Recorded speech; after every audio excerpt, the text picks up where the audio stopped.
Setiap orang pasti akan membawa karakter khas identitas atau takdir sosial. Anda dilahirkan sebagai seorang muslim itu takdir sosial. Anda dilahirkan sebagai seorang Jawa atau Madura atau Sunda itu takdir sosial. Nah, takdir sosial itu identitas. Kemudian dalam konteks politik ya, ada nuansa-nuansa dan dimensi-dimensi politik yang juga melekat dalam kedirian seorang. Menjadilah dia itu identitas politik. Ya, misalnya masyarakat NU cenderungannya seperti apa, masyarakat Muhammadiyah cenderungannya bagaimana. Nah, kemudian di tingkat yang lebih tinggi lagi dimanfaatkan oleh kelompok elit dalam rangka mengkonversi itu menjadi suara.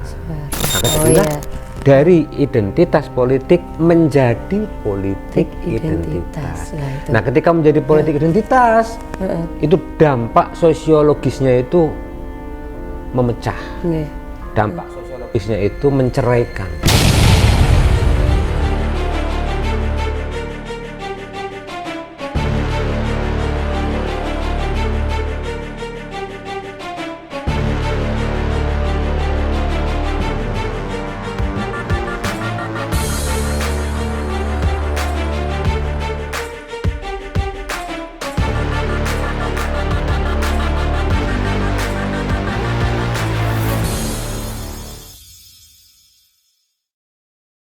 Dipersembahkan oleh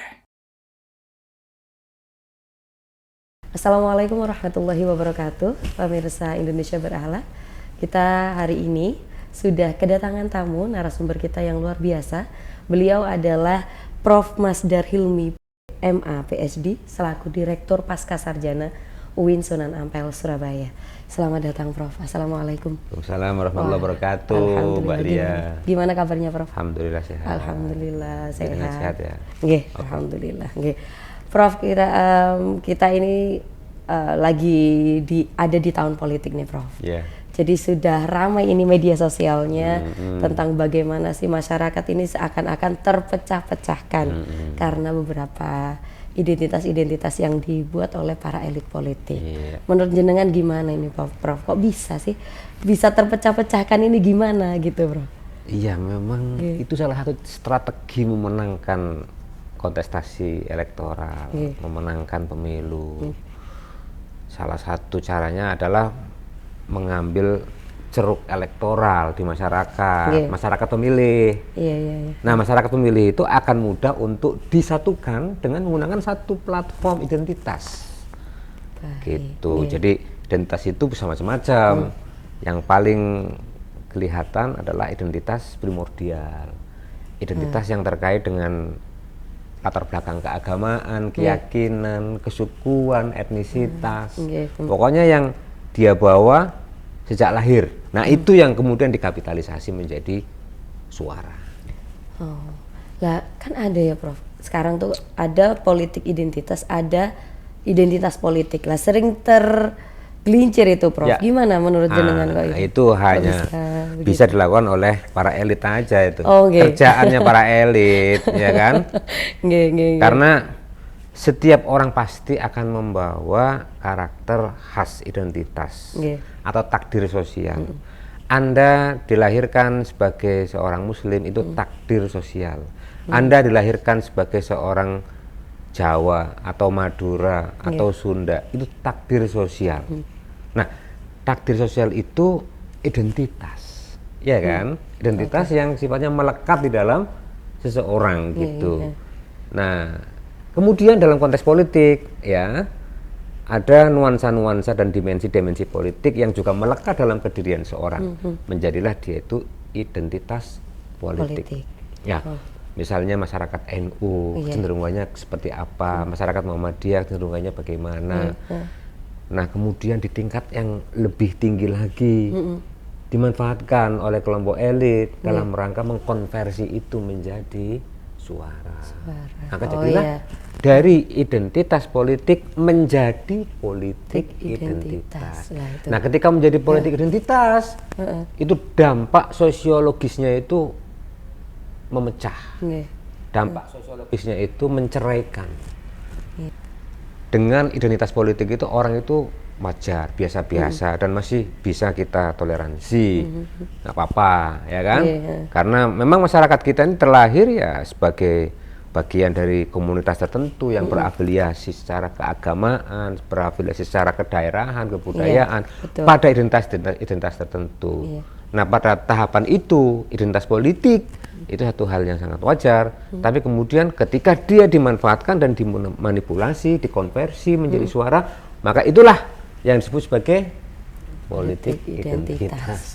Seperti yang terjadi di Pilkada DKI Jakarta 2017 dan pemilu 2019 kemarin sampai sekarang nyambung. Iya. Ya, mudah-mudahan 2024 ini udah agak mereda.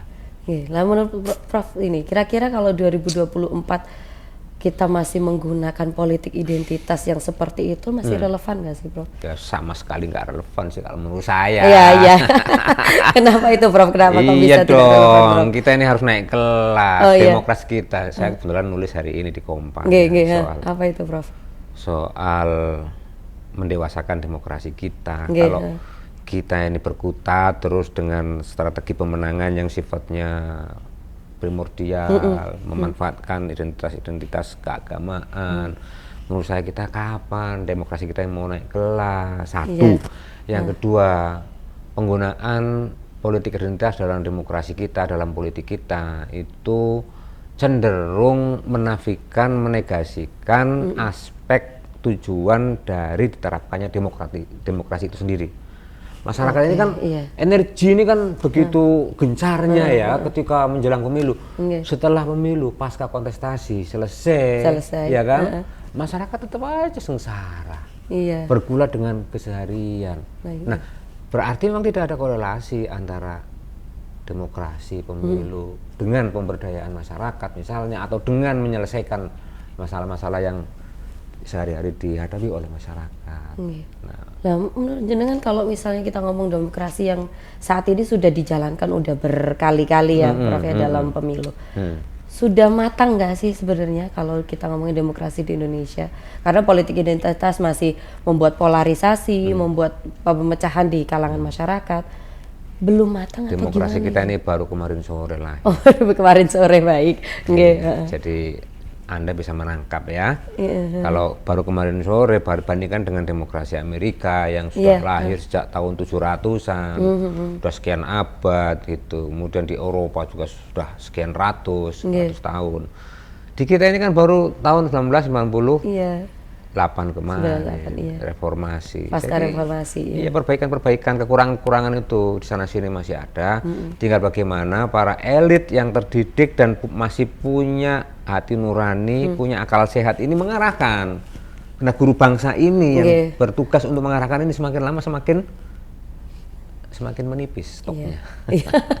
Kenapa itu, Prof? Kok bisa semakin menipis, Prof? Ya kan karena parpol kita cenderung ngerangkeng, cenderung untuk merekrut tokoh-tokoh nasional, dan kemudian tokoh-tokoh nasional itu terjerat di dalam kepentingan arus kepentingan, maka dia itu cenderung tidak bisa netral ketika menyampaikan pandangan-pandangannya. Aspirasi-aspirasinya. Orang seperti Gus Dur, orang seperti Cak Nur, orang seperti Buya Syafi'i Ma'arif, orang seperti yang terakhir kayak Prof Azumardi Azra, itu sudah nggak ada, udah selesai. Nah, ini yang berikutnya nih, lapisan berikutnya nih kayaknya masih terkooptasi gitu loh, masih terhegemoni oleh kekuatan-kekuatan struktur politik yang ada yang bersifat oligarkis. Ini kata sandi berikutnya oligarki nih, yang masih mencengkeram Indonesia, mencengkeram bangsa kita.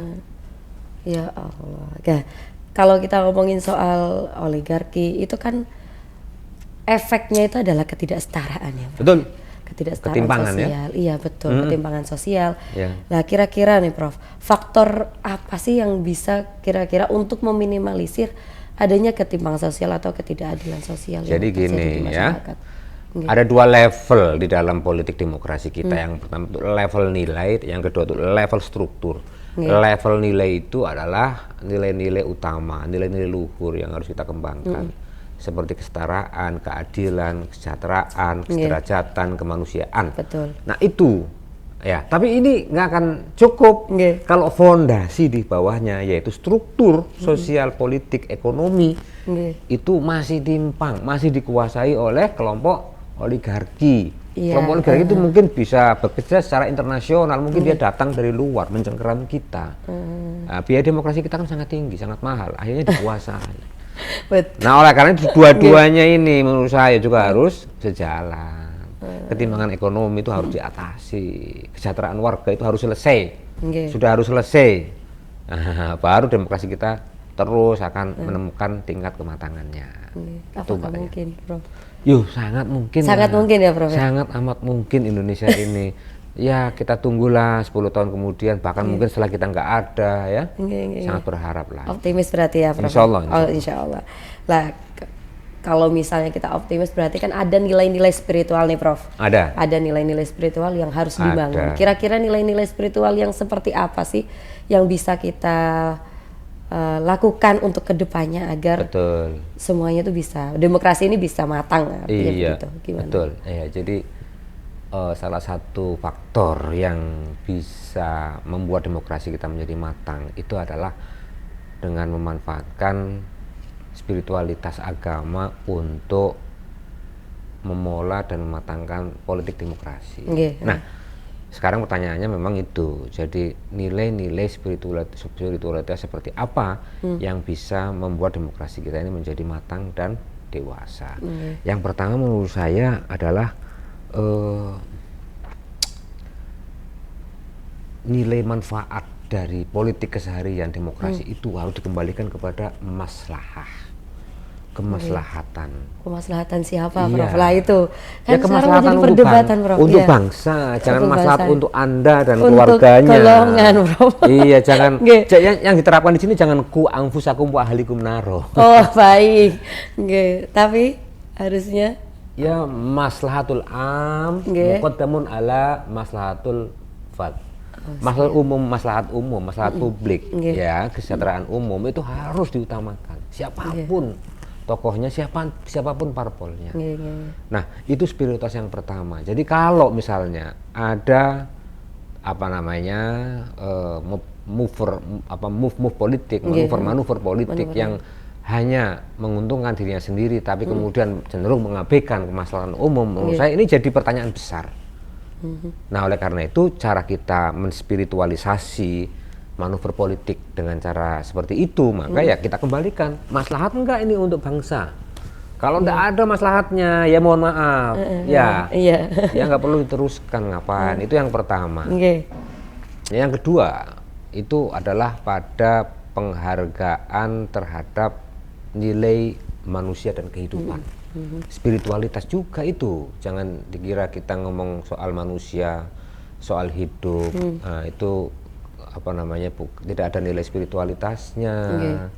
Nah, mungkin selama ini yang dianggap spiritualitas dalam konteks masyarakat muslim kita ini mungkin yang simbolik, yang ritual, yang ubudiyah. Selalu seperti itu, di media juga begitu, Bro. Jadi pilihlah calon presiden yang religius ya. Konteksnya religius itu ya mohon maaf, simbolik. Iya, ada titel haji hajahnya, ada kopiahnya, dia menggandeng ulama apa tidak. Menurut saya itu keturunannya itu ritual simbolik ya. Simbolik ya. Nah, ini yang belum selesai menurut saya.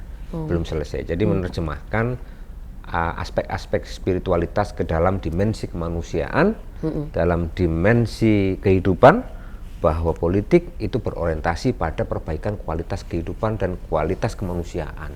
Nah, ini juga perlu penerjemahan yang sangat panjang. Nah, itu menerjemahkan nilai-nilai itu gimana, Prof? Ya melalui lembaga pendidikan, melalui sosialisasi, melalui pencerahan-pencerahan yang dilakukan oleh para elit, supaya tidak terkooptasi ke dalam definisi yang sangat simbolik, yang sangat ritual begitu, ya.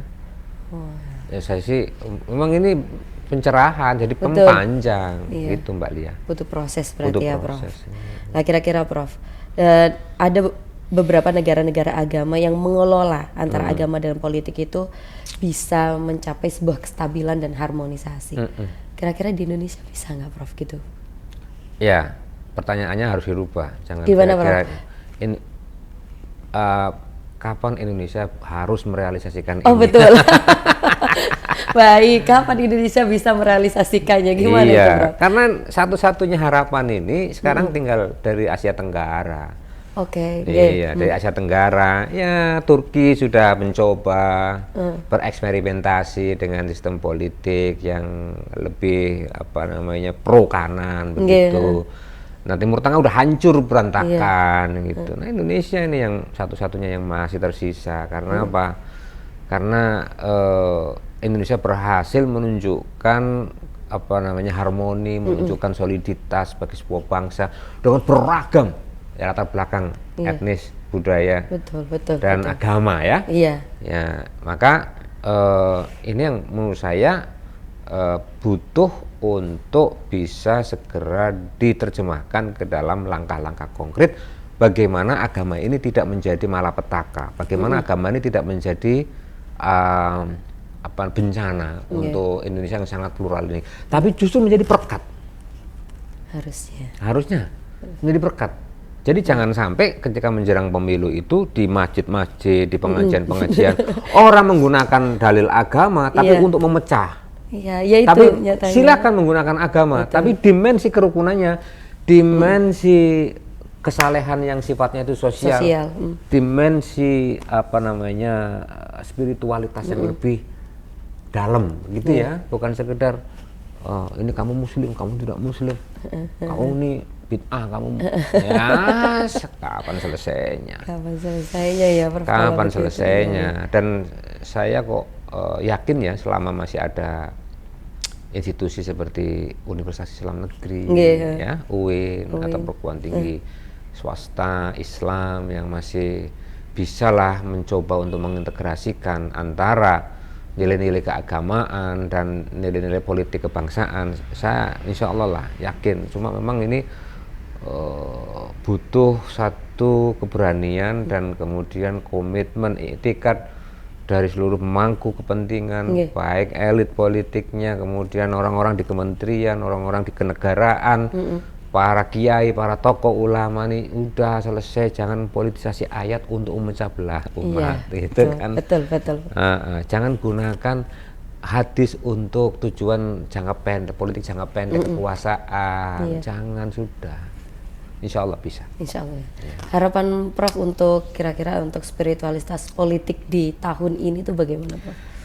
Harapan saya yang jelas politik identitas ini semakin berkurang, bahkan hilang sama sekali. Amin. Tidak ngefek lah, ya kan? Orang mau diseret-seret dengan ayat, diseret-seret dengan hadis hanya untuk ujung-ujungnya kan ketahuan juga untuk meraih kekuasaan. DKI Jakarta kemarin kita memberikan banyak pelajaran berharga untuk kita umat Islam.